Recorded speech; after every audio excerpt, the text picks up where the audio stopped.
Yuuki is a total loser, stuck cleaning up after everyone at school while his so-called friends watch and laugh. They find it hilarious lounging around while he scrubs away like he's sponsored by a cleaning brand. Meanwhile, the girls come in late wielding magic powers from peaches, making them untouchable. Yuuki thinks it's all total BS. One day, Yuuki gets caught in a freaky fog. When it clears, he's stuck in the demon capital of Mato. He grabs a manual explaining how Mato connects to Japan, but before he can even process it, a massive monster attacks. That's when Kyouka Uzen, a white-haired badass from the Demon Defense Force, swoops in, saves him, and casually drops some knowledge about the crazy alternate dimension they're stuck in. In this world, women get powers from magical peaches, and Kyouka plans to use her peach to turn Yuuki into a weapon. She slaps a collar on him, and boom, he transforms into a monster version of himself, wrecking the Shuki monsters with ease. Kyouka, after kissing him to activate his powers, decides he's her new slave, bound to fight in Mato. She doesn't hold back, calling him a slave but rewarding him with kisses like it's normal. Yuuki doesn't care much, figuring it's his shot at revenge while enjoying the perks. Soon, Yuuki is officially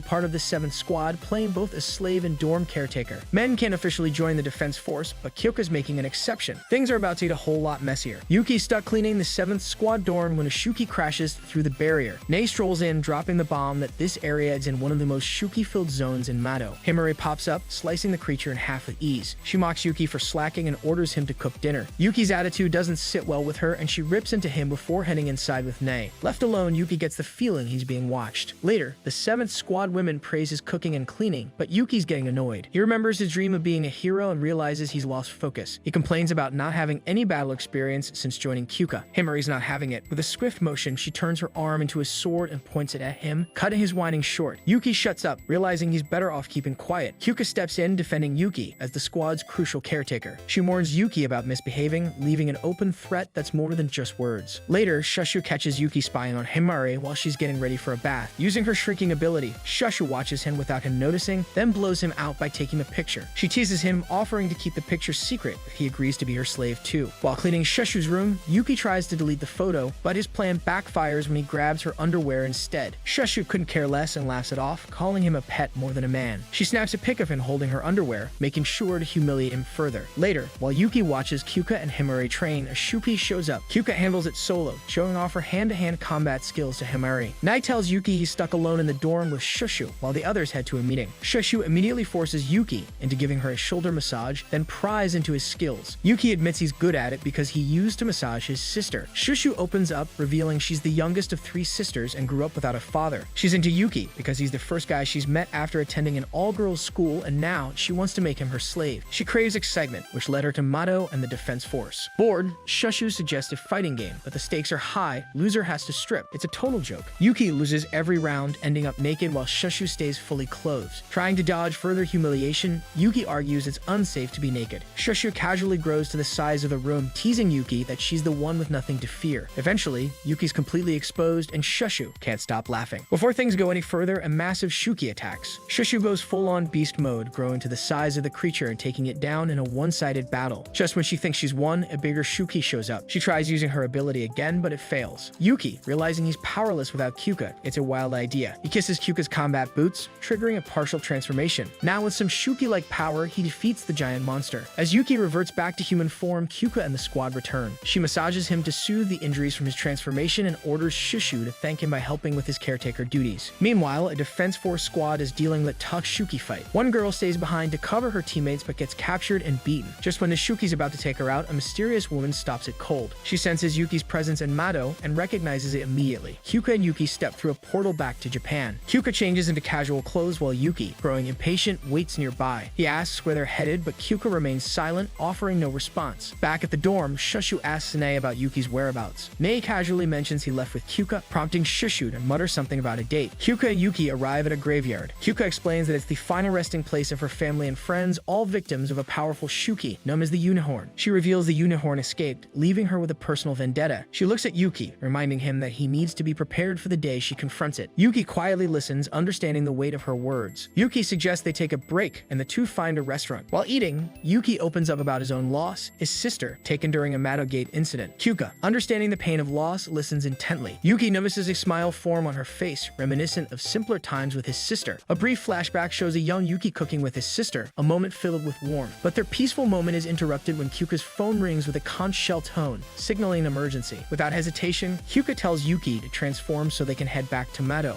After Yuuki's Yuki's transformation and a brief conversation about his reward, the 7th squad gathers for a briefing. They learn of a Shuki nest in a dangerous, wintry region of Mato and prepare to investigate. The team waits for the right moment to strike. The Shuki soon merge into a massive creature, forcing Kyouka and Yuuki into action. But before they can attack, a rogue strike interrupts. The source of the strike is the unicorn, now ridden by a mysterious figure. The rider's devastating attack stuns the squad. Kyouka and Yuuki charge forward, demanding to know who she is. The woman casually declares herself the archenemy of the Demon Defense Force and pulls out a Mato peach. She asks Kyouka if she's seen her brother, and shifts her stance and lunges at them. She becomes increasingly cryptic, mentioning her brother, before she's cut off by the sudden appearance of another massive Shuki. Her intense glare reminds Yuuki of his sister. Kyouka declares the woman to be the supreme commander of the Shuki, but the woman dismisses it. She captures Yuuki in his Shuki form, pulling him close and commenting that he's not really a Shuki. Both freeze, seemingly on the brink of recognition, but before anything can unfold, Kyouka strikes, freeing Yuuki and injuring the woman in the process. The woman retreats, fleeing with the unicorn. Kyouka, furious, orders Yuuki to pursue them, but halts when she notices him protecting Shushu. Her focus shifts back to the safety of her squad, and with a deep breath, she leads them home, ensuring everyone returns unharmed. Kyouka handles Yuki's reward, then grills him about their recent battle. Yuuki mentions the humanoid Shuki could be his sister, talking about the strange feeling he had and how she reacted to his face. Kyouka brushes it off, explaining that the woman mentioned looking for her little brother and pointing out no human has ever turned into a Shuki. Kyouka assures him their paths will cross again, and they'll learn more when that happens, but Yuuki can't shake the thought. Lost in his chores, he wonders what he should do if they meet again. Mag notices his distraction and offers to help with cooking. Yuuki, still lost in thought, lets her take over the task. Meanwhile, the humanoid Shuki, revealed as Oba, is cared for by another Shuki like her. Koko uses her powers to heal Oba's wounds. Oba confidently declares she's found her brother Yuuki, calling it a nice reunion, though she has questions. Later, Yuuki and Shushu share a bath. Then during a sparring session with Himari, the 6th squad arrives, including their commander Tenka Izumo and Himari's sister, Yachiho Izuma. Yuuki is quickly sent to fetch Kyouka, leaving Himari and Yachiho in a tense stare-off. Izumo and Kyouka discuss the rising threat of humanoid Shuki, acknowledging that the Demon Defense Force must become more unified to handle it. Meanwhile, Yachiho takes the chance to mock Himari for struggling against the new Shuki form, clearly enjoying her sister's irritation. Kyouka steps in, suggesting an intramural match between their squads to test their skills, and Nai explains it'll be a friendly competition to evaluate their abilities. Both Izumo and Yachiho agree and head off to gather their squad. Feeling the pressure, Himari immediately asks Kyouka for help with her training and ropes Yuuki into the plan, declaring him her temporary slave for the match. Later, over dinner, Himari reveals her ability to copy others' powers through her phone, even Kyouka's. She asks Yuuki to transform, but he takes on a different form, faster but weaker. Himari sees it as the key to defeating her sister, leaving Yuuki confused. When the reward aspect of Kyouka's ability activates unexpectedly, Himari is embarrassed, but they quickly discuss alternative abilities. Himari explains her power usually weakens what it copies, but Kyouka's is an exception. She shares more about her past, admitting this match is her chance to prove herself after constantly falling short and being teased at home. Yuuki connects with her struggle, understanding her need to prove herself. Himari expresses concern over not having a finishing move and shares her sister's time-controlling ability, Golden Hour. Meanwhile, Yachiho rants about her dislike for Himari, eager to defeat her. Himari and Yuuki plan to tire Yachiho out by making her use Golden Hour repeatedly, then strike before time can be stopped. Their strategy falters at first, but Himari keeps pushing Yuuki, staying positive. Kyouka later joins them, praising their efforts and suggesting Himari ride on Yuuki to boost her strength. The day of the match arrives with Izumo, Yachiho, and Sahara Wakasa joining the competition. Before it starts, Shushu asks Himari what comes after the match. Himari hints that she and Yuuki will stop working together. Meanwhile, Yachiho and the team relax in the hot springs. Before the fight begins, Yachiho and Himari exchange words tinged with childhood memories. Yuuki reassures Himari, making her feel confident as the match kicks off. Genabizin sets up the arena with a protective barrier. Himari and Yuuki face off against Yachiho, gaining an early advantage with Yuki's speed. But Yachiho counters, rewinding time by 5 seconds, and reveals a new aspect of her power, prime time. Before the match kicks off, Himari asks Sahara if Yachiho has been training, but Sahara just shrugs and says Yachiho has been chilling, looking happier than usual. Himari's curious, but she doesn't let it mess with her focus. Back in the ring, Yuuki and Himari stick to their plan. Yachiho pulls out a Mato combat weapon like she's about to start a Dan war. But when she tries freezing time again, Himari shoots a quick order at Yuuki to rush her. They land a hit, but Yachiho is not dumb. She rewinds time by 5 seconds like nothing happened. Then Yachiho pulls her Golden Hour stunt, trying to freeze time all over again. But Himari's smarter than that, having Yuuki move out of her range before time locks up. Yachiho wastes her ability for nothing, and Himari can't help but feel a little joy watching the plan work. They start running circles around Yachiho, forcing her into defense mode. Yuuki can see it in Himari's eyes. She's not just fighting to win, she wants to be a damn hero like Kyouka. On the sidelines, Kyouka, Nai, and Shushu are hyped, but Kyouka still got that what the hell is gonna happen next? Look, Himari and Yuuki keep hitting fast, throwing short bursts of attacks to mess with Yachiyo's flow. Izumo and Seihei are stunned seeing Yuuki actually being controlled by someone other than Kyouka for once. Himari breaks it down, saying Yachiyo's powers got a delay so they can read her and keep adjusting. But Yachiyo is not stupid, and she catches on fast, so she's ready to pull out her ace. She drops her prime time ability, freezing time for 10 seconds. They're caught off guard, and she lets loose a few bullets, hitting them both hard. Yachiyo is loving this, explaining how prime time works and how it's a beast, but slow to kick in. She plays it smart, tricking them into dropping their guard. She calls out Himari's mistake of underestimating her growth and hits her with how her abilities are limited by some kind of cost. Himari starts to doubt herself, but Yuuki pushes her to keep going. Himari gets back on her feet, fueled by his determination. Now they're ready for round 2. Yuuki transforms, throwing up a smoke screen to throw Yachiyo off. She freezes time again, but this time, Himari uses Yuuki as the perfect distraction and sneaks up behind Yachiyo to land a hit. It's over. Himari wins. The 7th squad celebrates, but they're worried about Yuuki, who's out cold. Thankfully, the squad uses their powers to heal him, and he's up again, fine as hell. Yachiyo is pissed, but she grudgingly admits defeat, offering Himari a spot back in the Izuma family. Himari flat out tells her to shove it. She's staying with the 7th squad. It's her real family now. Later, the 6th squad's talking smack about Yachiyo's performance. Izuma's calling out her habit of playing with her food, but he can't deny Yuuki put on a show. Respect earned. Meanwhile, Sahara's gearing up to face Shushu in round 2 of the squad match. The intra-squad tournament rages on, with Shushu from the 7th squad facing off against Sahara from the 6th. Izumo, still annoyed with Yachiyo's previous loss, forces her into a cheerleader role, which she grumbles about. Shushu, wanting a good fight, suggests starting with physical combat and saving abilities for later, to which Sahara agrees. The match kicks off with grapples and throws, both fighters testing their strength and skill. After a while, Sahara gets bored and decides it's time for abilities. Shushu activates her paradigm shift, growing massive and powerful, while Sahara counts down to unleash her mad sheep ability. Sahara's power boost is massive but short-lived, with a 3-minute cooldown after each use. With the strength of her boost, she knocks the towering Shushu down, mocking her for making herself an easy target. Shushu, not giving up, recalls a high school memory about her thirst for excitement that led her to the Demon Defense Force. She hopes Yuuki is watching her now. Ignoring Sahara's taunt to shrink, Shushu does the opposite. She grows even bigger and falls on top of Sahara, but Sahara manages to hold her ground. Just as Sahara's cooldown hits, Shushu slams her into the ground. The arena shakes and the referee starts the count, but Sahara, using her secret weapon, springs back to her feet, activating her ability again. Yachiyo, watching, explains that Sahara's ability makes her fight on instinct if she loses consciousness. With her instincts triggered, Sahara knocks Shushu out just as her strength fades, ending the match with Sahara as the winner. Crushed, Shushu heads back to the dorm embarrassed, but Yuuki catches up to her. Offering help, he dismisses her view of the match as pitiful, lifting her spirits. She surprises him by asking him to close his eyes, then kisses him, refusing to reveal her true feelings, deciding to wait until he feels the same. Meanwhile, Nei uncovers alarming news on a reconnaissance mission. 2 Shuki women discuss an impending battle, and before Nei can act, a Shuki horde storms the arena, with a powerful humanoid named Raren breaking the protective barrier. Yuuki and Shushu rush to the battlefield, where Himari struggles against Raren. Yachiyo steps in to take Raren on alone. The battle escalates, with Yuuki transforming into his most powerful form, War Cloud, alongside Himari and Kyouka. Izumo, hearing of more Shuki threats, joins the fray, and it's revealed that Kyuka's rare skill with normal weapons makes her a key player in the fight. The battle takes a dire turn when Yachiyo loses an arm. She restores it using her Golden Hour ability, but her power drains her. Raren remains unfazed, and Izumo steps in to relieve Yachiyo, urging her to recover. Kyouka, Himari, and Yuuki, transformed and fired up, battle relentlessly against waves of regular and giant Shuki, holding their ground despite the odds. Shushu and Sahara join the fray, pushing themselves to the limit as the enemy numbers keep growing. In the midst of the chaos, Izumo makes a crucial realization. Raren targets only 2 people, herself and Kyouka. As commanders, they're his biggest threats. With that in mind, Izumo shifts focus, knowing she must confront Raren directly to protect the team. Raren, brimming with confidence, launches a massive lightning strike aimed at Izumo, but she's more than a match for his arrogance. With fluid precision, Izumo dodges, positioning herself behind him to strike. Raren barely evades in time, and their battle escalates into a deadly dance of devastating strikes and lightning-fast counters. Realizing she needs to change things up, Izumo shifts tactics, creating a black hole-like pull to disrupt Raren's movements. Enraged, Raren unleashes everything he has, the battlefield exploding with energy and smoke. But when the dust settles, Izumo stands untouched, her composure unwavering. Using her abilities again, she teleports behind Raren and strikes, sending him soaring into the air. With a swift move, Izumo summons her Ami no Motori ability, creating a powerful portal that pulls Raren and nearby Shuki into its gravitational grip. The devastation is immense, and when the dust clears, the battlefield is silent. The immediate threat has been wiped out. With the danger gone, Izumo regroups with Kyouka and the others. Himari, still catching her breath, praises the commanders for their overwhelming power. The squad focuses on cleaning up the remaining Shuki, their efforts swift and efficient. Amid the chaos, Yuuki stands tall, declaring his intention to become a hero once again. His words spark something in those around him,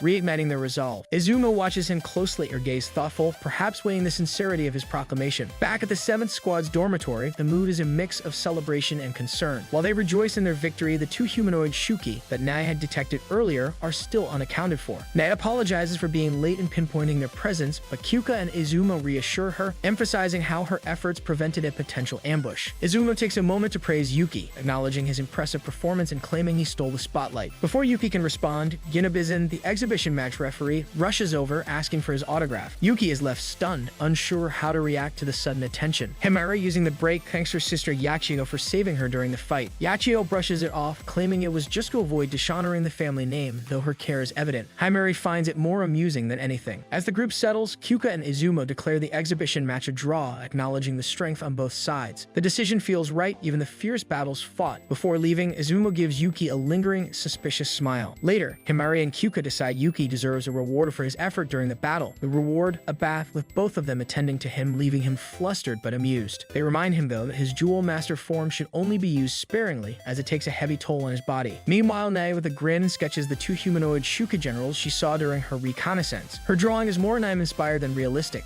which lightens the mood despite the seriousness of the situation. Himari comments that headquarters will eventually provide official sketches, but Nae's flair adds some humor to the mix. That night, Yuuki lies awake, reflecting on his sister and Shuki generals. His thoughts about their motives and intentions weigh heavily on him, even as he drifts off to sleep. In the quiet of the night, Izumo unexpectedly enters his room. Her gaze is soft but intense, carrying an unspoken depth of emotion. The next day, Kyouka, Himari, and Yuuki visit the 6th Squad dormitory. While Kyouka and Izumo head off to a meeting, Himari is tasked with meeting the 6th Squad members, and Yuuki is assigned to help with caretaker duties. Back at the 7th Squad dorm, Shushu is lost in thought, recalling her kiss with Yuuki. Her mind is consumed with the desire to deepen their bond, her determination growing stronger as she imagines how to make him feel the same way. Yuuki moves through the 6th Squad's dorm with his usual focus. He knocks on Yachio's door, drops off her uniform, and steps inside. What catches his eye is the wall completely covered in photos of Himari. The dedication, maybe obsession, is hard to ignore, but Yuuki stays on task and quickly finishes. In the living room, Seihei is passed out in her underwear. Yuuki, ever the gentleman, picks up a blanket to cover her, but before he can, Seihei grabs him mid-sleep, mistaking him for a pillow. Trapped in a wrestling mood, Yuuki can't help but question his life choices. Seihei wakes up, apologizing for the chaos. The two walk it off and find Himari, who's watching Yachio lift weights with intense focus. Seihei casually asks if Himari looks up to her sister, and Himari admits she does, but only for her strength, not her personality. Seihei, seizing the moment, shares her theory on peach powers, suggesting they reflect the user's nature and knowledge. Himari's skepticism is clear, but the idea sticks in her mind. Seihei continues, claiming Yachio's time manipulation ability is tied to her wish to spend more time with her younger sister. Himari brushes this off as sentimental, but Yuuki chimes in, backing Seihei's theory and pushing Himari to consider it, even if reluctantly. Meanwhile, Kyouka and Izumo debate their next move against the humanoid Shuki. Kyouka suggests starting the search where Yuki's sister first appeared, thinking it might hold vital clues. Izumo wonders if Raren, though defeated, might still pose a threat. At Shuki's hideout, Raren is alive and healed thanks to his ally Shikuko, who saved him with a power like Izumo's. Shikuko reveals the recent attack wasn't meant for victory, but to test the Demon Defense Force captains. Raren agrees their strength is undeniable, but argues that captains can be defeated with the right strategy. He turns to Juryu for her thoughts. Juryu agrees with Shikuko's assessment and reveals her plan to confront the Demon Defense Force. She's waiting until they gather 8 members, making it clear that their next move will be far more dangerous. Back at the 6th Squad's dormitory, Izumo wraps up her meeting with Kyouka and surprises everyone by asking to borrow Yuuki for a while. Izumo straight up declares she wants Yuuki, saying she needs someone to help her unwind after rough days. She even offers to endorse Kyouka for Supreme Commander if Kyouka plays along. Kyouka barely flinches, shooting her down, saying she doesn't need anyone's help to snag that top spot. Not backing down, Izumo switches tactics and casually asks Yuuki about dating during her downtime. Later, while walking back to the 7th Squadron dorm with Himari, Kyouka brings up Izumo's odd request and makes it clear that Yuki's life is his business. Yuuki, though, is already thinking about how he has no time for anything like dating, let alone free time. That night, he mutters to himself, pissed off about being a hero, not some pet. Just when he's about to crash, Izumo barges in looking all serious and intense. She admits her feelings, asks him straight up to be her boyfriend, and says her pet comment was just a joke. His baddest battle skills and mad housekeeping skills are what caught her attention. Things quickly go south when Izumo, clearly losing control, starts pushing herself on Yuuki. Caught off guard, Yuuki tells her he needs more time to think, but before it gets messy, Shushu crashes in like a wrecking ball. Kyouka follows, giving Izumo an earful about sneaking into another squad's dorm and misusing her power. She reminds her that Yuki's love life isn't her concern, but Izumo needs to shape up. Izumo, looking like she just got slapped, retreats. Before leaving, Kyouka shoots Yuuki a no-nonsense look, reminding him about their early morning practice. The next day, during practice, Kyouka lays out her plan to test her slave ability with Nei and Shushu. They're curious about the transformations Yuuki goes through under her control and think the same thing could happen with Nei and Shushu. The test will show just how wild her power really is. Nei grabs Yuki's chain with confidence and bam, Yuuki transforms into Shining Star, looking like a cheap action figure from the 90s. The squad watches as Yuuki tests it out. At first, he feels weak,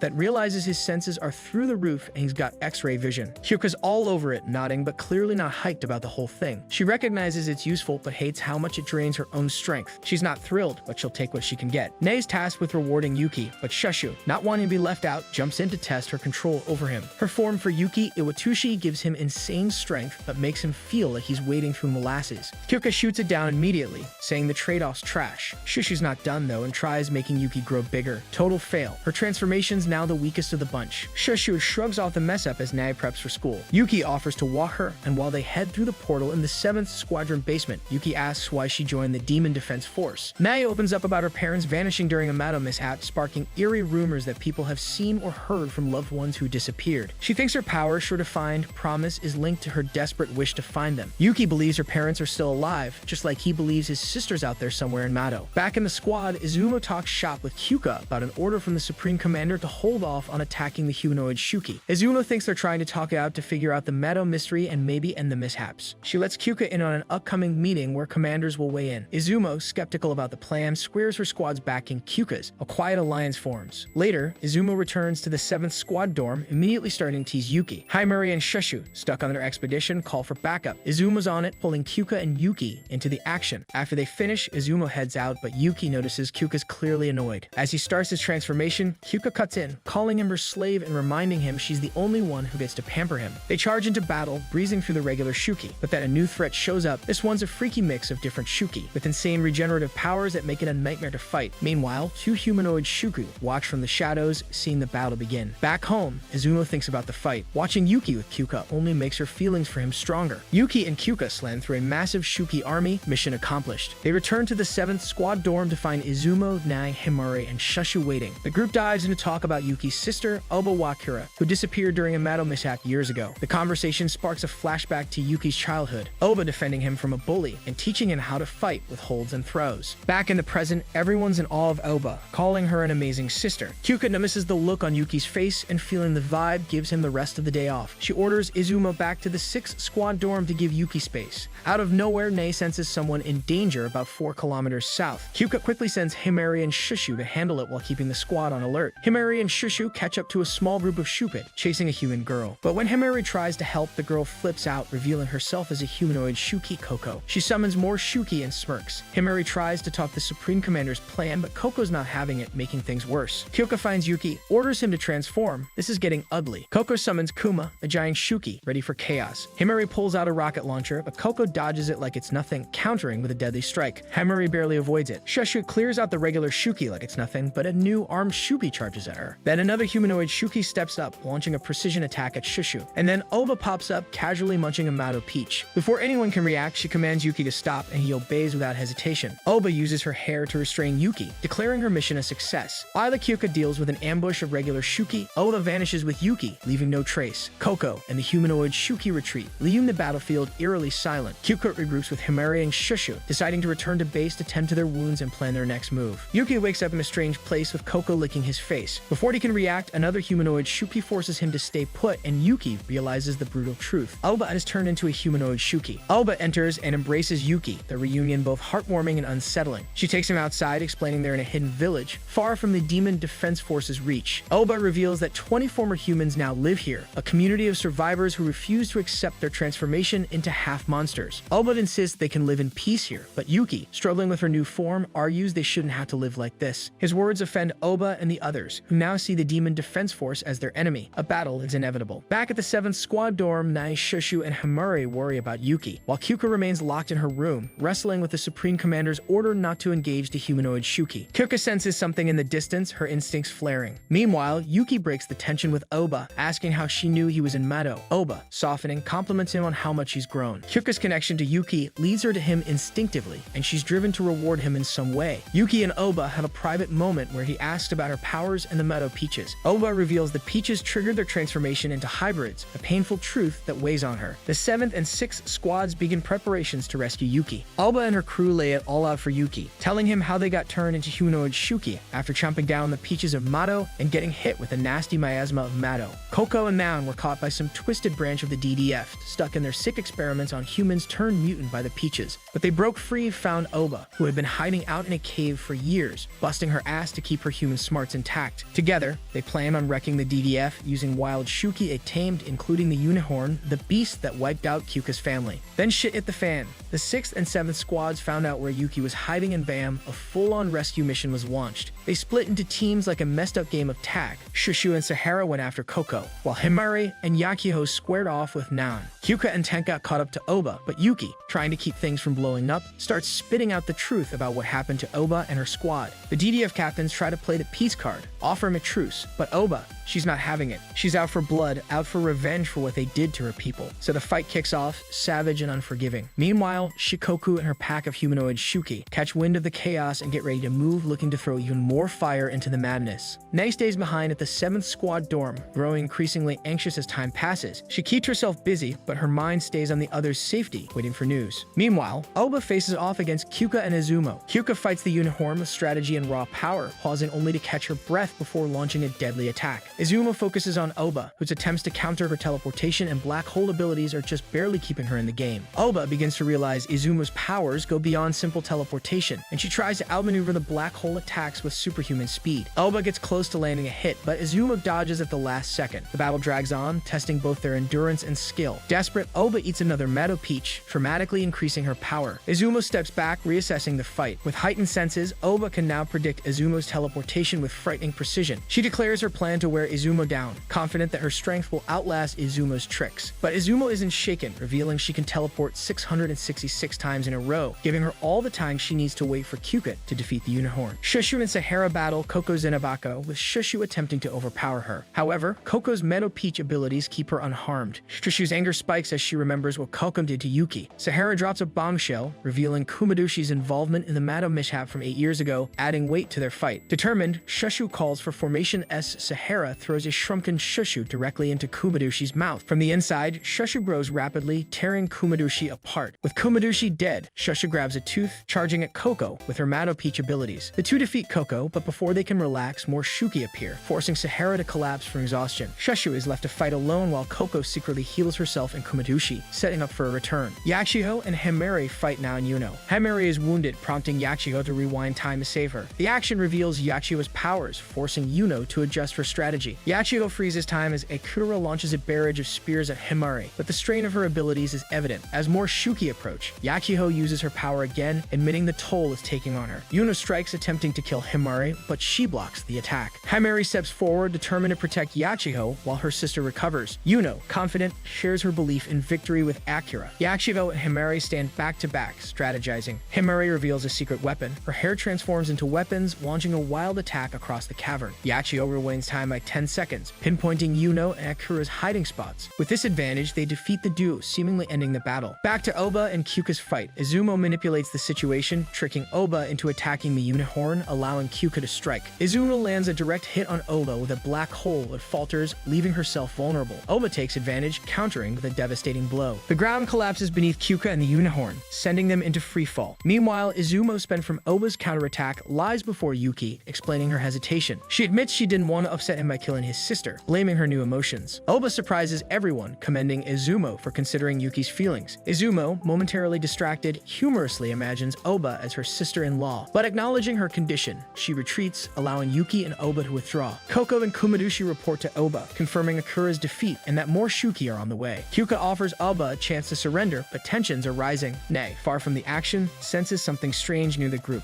Shikoku and the other humanoid Shuki make their dramatic entrance, declaring themselves gods. They introduce themselves as the 8 Thunder Gods, determined to eradicate humanity. Aoba locks eyes with one of the gods. Suddenly, Aoba and Yuno are abducted by Shikoku and another Thunder God, Joryu. Shikoku dismisses Aoba and her allies as inferior, claiming the unicorn's loyalty is due to a snake bite, which strips it of independence and enhances its power. The unicorn's new strength makes it a terrifying force. Yuuki charges headfirst into the fray. A flashback pulls Kyouka back to her childhood, a time of peace in a tranquil village, where friendships were forged and joy was abundant. But that serenity was violently ripped away the day the unicorn attacked, its savage brutality leaving death in its wake. Kyouka watched helplessly as one of her closest friends was slaughtered, an image forever burned into her mind. Back in the present, Kyouka faces the unicorn, the very beast that shattered her past. She and Yuuki relentlessly attack, but the creature proves resilient. They don't stop attacking in sync, wearing down its defenses but struggling to land the killing blow. Joryu, observing the fight, decides it's time to leave and tells Shikoku to go ahead without her.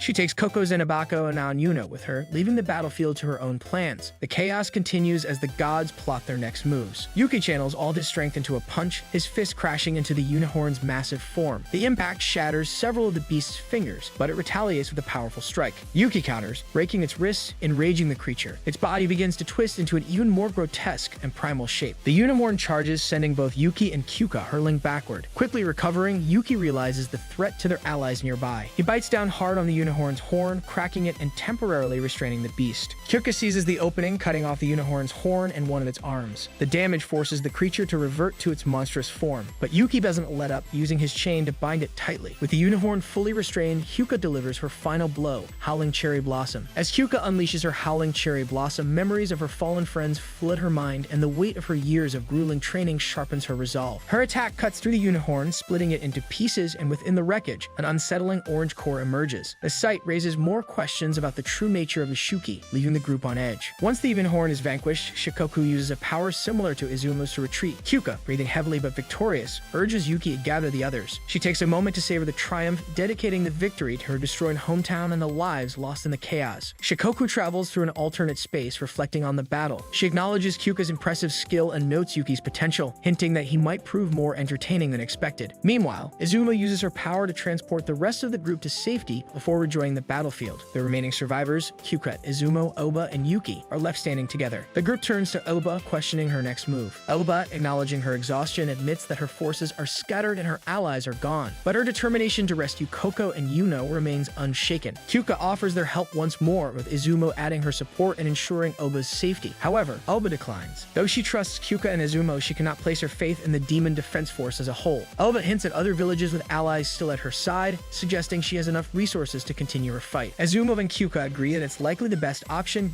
given Oba's mistrust of the defense force. The conversation shifts to Supreme Commander Yamashiro's ruthless methods. Yuuki expresses concern for his sister's safety under his command, but Kyouka gives a cryptic hint, suggesting she might have a solution of her own. Nai is over the moon when Yuuki, Izumo, and Kyouka return to the dorm. Yuuki apologizes for the worry and Nai, relieved, quickly forgives him. She also shares that Himari and Shushu are safe, bringing a wave of peace to the group. After ensuring everything is in order, Izumo heads back to her dorm. Yuuki stands quietly in his slave form while Kyouka bathes, his mind lost in thought. Nai, sensing his distraction, checks in on him. In a rare moment of calm, they share a heartfelt exchange, with Ni showing her softer side. When Yuki's stomach growls, Nai, ever the caring one, grabs him some food, lifting his spirits. Kyouka returns, commanding as always. She deactivates her ability, allowing Yuuki to return to his normal state. She casually reminds him to shower before joining her for his reward, a night in her bed. Her offer is lighthearted but leaves no room for refusal. Meanwhile, the 8 thunder gods were cooking up something ugly. Shikoku threw Koko and Yuno to their twisted god, this freaky egg thing with legs and tentacles. Watching the sacrifice go down was enough to give anyone the creeps, but for them, it was just another step toward building their sick army. Back at the 7th Squadron's dorm, the 6th and 7th squads were chilling, throwing down for a celebratory meal. A flashback hit hard, showing Kyouka swearing to Oba she'd take the top spot and shake up the whole damn system for their safety. In the collapsing cave, Oba held Yuuki tight, both of them feeling that bittersweet mix of hope and sorrow. Yuuki was done chasing fame. His fight wasn't for glory anymore, it was to save his sister. The next morning, Izumo popped in, expecting her prize, but Kyouka didn't let her have her fun. She barged in and Izumo, clearly pissed off, stormed out faster than she came. Later, Yuuki was in training mode with Himari, focused and on edge. Shushu, though, was just lurking, eyeing Yuuki like some prize, plotting her next move. Just when things were getting tense, Nai broke it up, dropping the news. A damn gateway had opened nearby. The 7th squad quickly scrambled, ready to take on whatever bullshit was coming their way. A brutal fight broke out against the Shuki, with Oba watching from the sidelines, probably already planning her next move.